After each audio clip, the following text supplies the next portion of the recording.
verse 20. Having been built on the foundation of the apostles and prophets, Yeshua HaMashiach himself being the chief cornerstone, in whom the whole building being joined together grows into a holy temple in the Lord, in whom you also being built together for a habitation of God in the Spirit.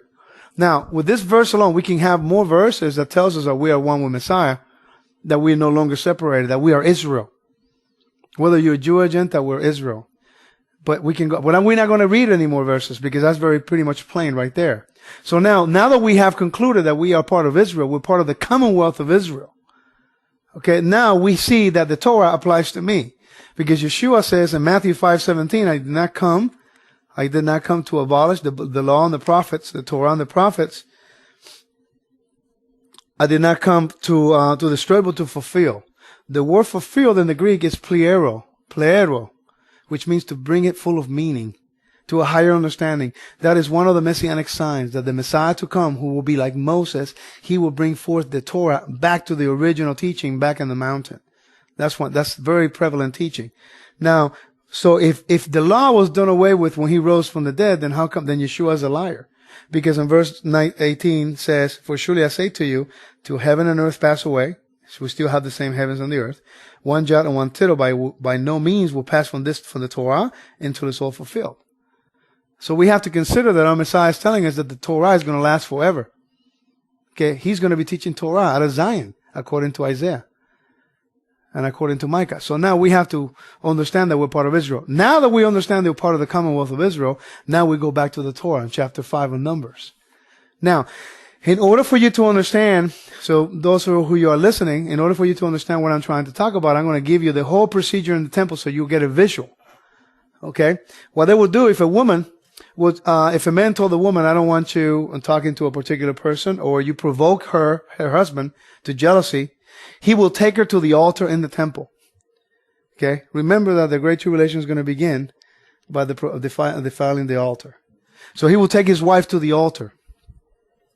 Now, this creates a lot of controversy when I'm teaching Torah, because they say, well, that sounds like a macho, egotistical type attitude. How come only the woman, not the man? See, it has nothing to do necessarily with, it's all about reconciliation.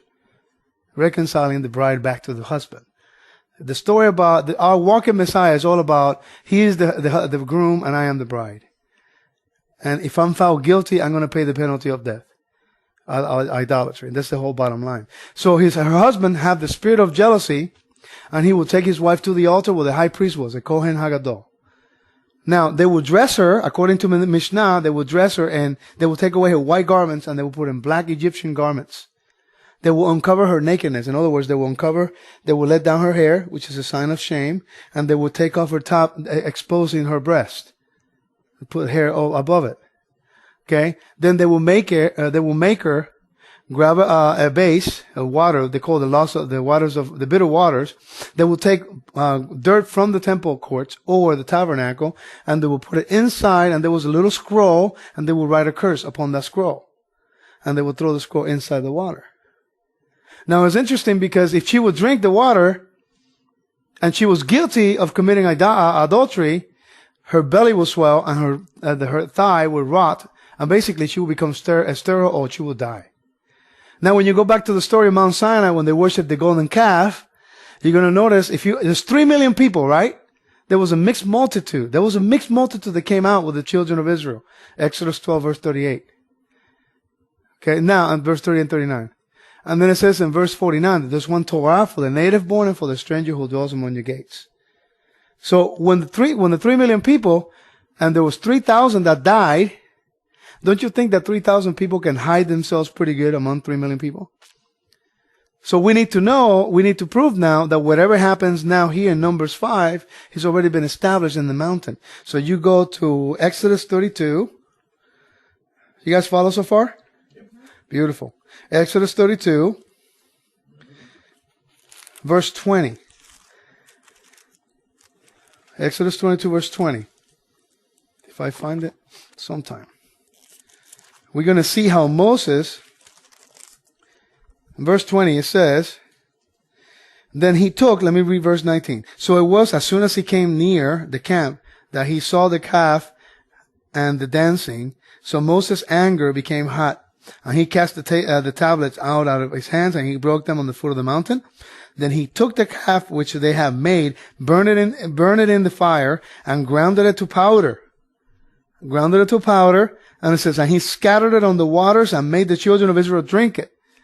But wait a minute, they were in the desert.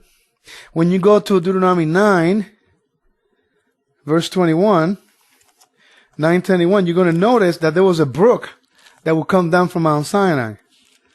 9:21, it says, verse 20 and 21, the Lord was very angry with Aaron and would have destroyed him. So I prayed for Aaron also at the same time. Then I took your sin. This is Moses talking to the people about the sin and the golden calf. Then I took your sin, the calf which you have made, and burned it with fire and crushed it and ground it very small until it was fine as dust. And I threw its dust into the brook that descended from the mountain. So in other words, the whole congregation of Israel had to drink bitter waters. The ones who worshiped the golden calf, their belly swelled and the thigh rot. That's how the Levites knew which ones were guilty. See, it didn't exclude certain people. Now, Orthodox Judaism will tell you there was only the mixed multitude. That's what they'll tell you. They blame the mixed multitude as causing the Jews or the Israelites to worship the golden calf. That's their teaching. But what happens when you read in Exodus chapter 12, they don't realize that when they came out of Israel, verse 37 says, Exodus 12, verse 37, then the children of Israel journeyed from Ramesses to Sukkot, about 600,000 men on foot, besides children. A mixed multitude went up with them also, flocks and herds, and a great deal of livestock. In other words, for those people to come out of Egypt with the children of Israel, they have to be protected by the blood of the Lamb. They believe by faith. See, they have to circumcise their children. They have to be able to say, okay, we're going to keep the same covenant as the children of Israel did, even though they didn't know the God of Israel. They believe by faith, just like you and I when we come to the Father, right?